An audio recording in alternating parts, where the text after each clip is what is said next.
Hello, hello. Good day, everyone. Welcome to another episode of the GSR Podcast. My name is Angelo Zulueta, and I will be both your host and the person talking about stuff today. We're going with a bit of a more casual tone today, as our topic is on little cleaning tips that can make a big difference in your home. Hopefully, this podcast is going to cover low, mid, and high investment level tips that you can do to spruce up your home and make condo living a little bit easier and just bump up that quality of life just a little bit more. Also, it's a wonderful place where we can facilitate sharing of old wives' tales and or really handy house husband tips that you could share in the comments section below or by PMing us at our Facebook page and the like. But I'm getting a bit ahead of myself, so let's just jump right into it. Are you the type to dilute your dishwashing liquids? Because frankly speaking, I am. I'm the type that, especially with a totally generic brand that shall not be named, have the extremely prevalent habit of only putting half in my reusable plastic containers and then diluting it with water, because if I don't, I'm going to end up overusing the rest of my dishwashing liquid, and that's going to make me spend way too much money. The tips that I have for you today are basically going to be within those lines, little things that you can do to help spruce up your home life and help save a little bit here and there and make you worry a little bit less about replenishing your stock of cleaning products. And the first tip I'd like to present is basically how to make use of baking soda and vinegar. Everyone's got vinegar in their house. We're in the Philippines. Having vinegar is pretty much an extreme requirement in the kitchen, though I'm not so sure for baking soda. Baking powder, yes. Baking soda, no. But if you've done your homework with elementary science project shenanigans with your homemade volcanoes, or if you're in the habit of making mildly cheap solutions already, then you already know that mixing baking soda and vinegar already makes for a very good cleaning agent on its own that you can use on pretty much any surface, even as a makeshift detergent or for stains, as long as the stain isn't too present. So basically you just mix like 1 spoonful of baking soda together with a cup of vinegar and you're basically good to go. Though of course, if you want it to smell nicer, you could add lemon juice, maybe a little bit of salt for that extra kick, and a dab of dishwashing liquid so that you can use it on things like your dishes. My old man had a wonderful habit of using that mixed with baby-safe dishwashing liquid. And the uses of baking soda and vinegar are once again extremely multi-purpose. You can use it for countertops, surface cleaners. You can use it as a substitute for, or as a supplement, baby-safe by the way, for your dishes when you want to wash them. If you have stains, without lemon, just baking soda and vinegar alone, or placing baking soda on top, followed by vacuuming or wiping it up, and then adding a baking soda vinegar dishwashing liquid solution, 1:1 maybe 1/2 for the dishwashing liquid, will help with most stains and will help remove both the ammonia compound if, say, your pets or your kids or anything else had an accident on those areas. And it's basically a really good stopgap measure for if you need to get rid of the stain right away and can't get to your laundry right off the bat. So very versatile, very good to know, very nice to use. On that topic, it's also a wonderful tool to use on bits and pieces of mold that are hard to reach if you've been doing your wonderful recycling homework and bothered to save a lot of your toothbrushes when you're done using them. As you know, a toothbrush usually has a lifespan of 3 to 6 months. If you use it regularly, I'm pretty sure that everyone tuning into this has wonderful oral hygiene. And if you happen to have a bunch of spare toothbrushes lying around, I'm sure that you'll know that they're wonderful to use on tile and on hard-to-reach places. Take note that if any of you viewers are guilty of the same sin I am, of not knowing that it is very, very important to check all of your water jugs with rubber parts for mold, then just washing off that mold with a regular scrub is a gigantic pain in the butt that you should not bother with. To save yourself time and effort, just use the baking soda vinegar solution or some dishwashing liquid or both. Dab your spare toothbrushes in the stuff and then just get scrubbing away. It is infinitely easier than bothering with large usual scrubs, even the soft side. The toothbrush bristles just get the dirt off, especially if you use it for grout or for even more stubborn stains.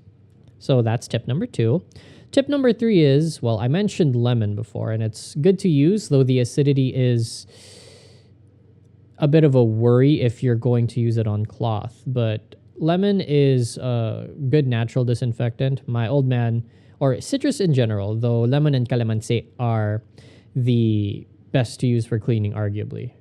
As a small anecdote, my old man, after putting calamansi on any of his food, like bangus or yung mga sushi, mga ganyan, one of his favorite things to do was to just grab the already spent rind and just rub it up on his fingertips like so. I still do that as well from time to time. When you have rinds like that, or when you have spare lemon or calamansi rinds to use, one thing you can do with the peels is, rather than throwing them out, if you want a way to instantly freshen your home, like the air in your home, you could actually chuck those in a pot of boiling water and then just have them steep. And that already makes for a very, very nice sort of do-it-yourself incense / aromatherapy vapor that'll spread throughout the house and eliminate a lot of good odors and make your house smell pretty nice. I've tried it in my condo unit to get rid of the smell of food when I cook garlic or make heavy like meat seasoned dishes that like populate the fumes so much that the fans that the cooking stations have can't get rid of all of it. It helps make the air a lot more pleasant. And you can even compound on that effect by adding cinnamon sticks to that. That way you get the most out of your fruits and produce. On that topic, I'm sure everyone here tuning in has at one point or another used Knorr seasoning cubes or any form of seasoning mix. There's actually a wonderful way to use vegetable scraps or even meat scraps and bones for those who aren't cooks in such a way that you don't have to waste those either before throwing them out. And that's basically to chuck them in a pot and boil them for upwards of 2 to 4 hours or even longer at a low to medium heat. Doing this with any form of scraps, such as the peels of garlic and tomatoes or the parts of vegetables that you don't use anymore, together with the bones and maybe the innards, entrails of meat or fish, is a wonderful way to have your own do-it-yourself stock, whether it's vegetable, chicken, or fish, etc. It's the type that once you're done boiling, you can just store it in your own mason jars or your own spare jars that you've saved from any and every fast food order or the like that you've done, and you could just chuck it in the freezer, and the stock should be good for about 2 weeks to a month, maybe longer, depending on how often you use it. And it's both a wonderful supplement and a great substitute for the seasoning cubes that you tend to use in any of your recipes. So waste not, want not. Maximize the most of your waste and maybe even cook yourself a little something nice. On that topic, for waste not and whatnot, and on the topic of food, if you haven't, aside from water, basically soaking your vegetables in either baking soda, though my friends are 50-50 on this, it's an interesting conundrum, or just salt will help clean your vegetables even better in that case if you're preparing them for food. I'm just on the topic of food now because now I'm hungry, and it is one of the things that I think goes hand in hand with cleaning your stuff, making sure that all your food residue does not go the wrong way and that you're making the most of what you have.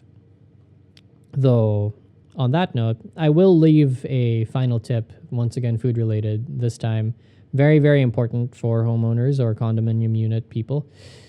If you're the type who disposes of your oil by just throwing it into the drainage or, God forbid, flushing it, please don't do that. It will eventually clog up your drains and make it so that you may have to call your repair people sooner to declog them or use liquid sosa, both of which can and will affect the overall lifespan of the pipes down there. Pouring boiling water down the drains also doesn't really solve it and also whittles down the lifespan. What you want to do to properly preserve the lifespan of your drainage is, once you're done with the oils, grab a generous amount of paper towels or tissue paper, have all of the oils soaked up, and then just throw that in your disposal and clean your utensils as necessary after. That way you don't get oils clogging up your drainage. You don't have to worry about hastening the amount of time it's going to take for you to suddenly have leaks in your kitchen countertop and call your repairman, and both you and your landlord are going to be much happier customers because of it. So that's about all I have for today with regards to little tips that can hopefully make a big difference. If all of these are things that you're interested in doing, or all of these things are things that you might not exactly have the time and or energy for, you could always feel free to call us over at GSR Philippines and we can help you out with that, or do it yourself, or do it ourselves rather. Anyway, if you liked this really brief podcast, you can go ahead and follow us on social media. We have a Linktree QR that we're going to flash on the screen shortly. And for pretty much all of these socials, you can just follow us over at GSR Philippines. That's at GSR Philippines. We also have a website that basically talks about what we're all about and the different services we do. That's www.gsr-ph.com. Once again, www.gsr-ph.com. You can also find this podcast and other podcasts on varying topics on Spotify, Apple Podcasts, and YouTube Music. That's Spotify, Apple Podcasts, and YouTube Music. If you'd like to share more tips on how to brighten your home, or would like to engage in helping me debunk these things, if I have said anything erroneous, that would be a massive help, by the way. Sharing of information is vital because we're all living in our societies trying to do the best we can. Then please go ahead and leave a comment as well. We'd be happy to engage. Anyway, this has been me, Jose Angelo Zulueta, your host and yapper for today for the GSR Podcast, and it's been great talking with y'all. See you next time.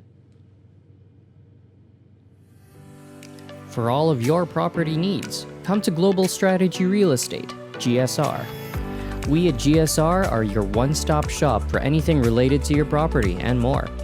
From management to buying, selling, documentation, and maintenance, we have your back. At GSR, we aspire to provide the level of quality and service which put Japan on the map as one of the hallmarks of hospitality. Let us manage your property today.